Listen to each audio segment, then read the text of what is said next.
Lebih mina tau male agagan na tawe na dek ne lawi alias pencuri pencopet ye wasi bawa ibanding itu musrika maka damagai bansane Roma dosa mi tapi teton hancur sempajan.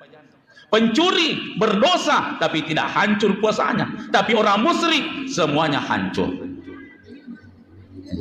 Mereka mau apa?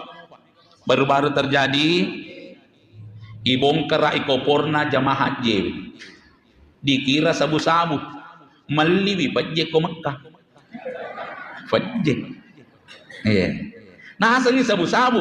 Itane menang ka pajje tali. Nah sa iya pajje we kolatu ka sudiang wamporen nigi na kena yen itu masih jak matu menre haji akidah yang rusak yemi ko pakan do makada nigi menre porsina yen itu masih jak menre haji ya yen itu cocok cenya pecce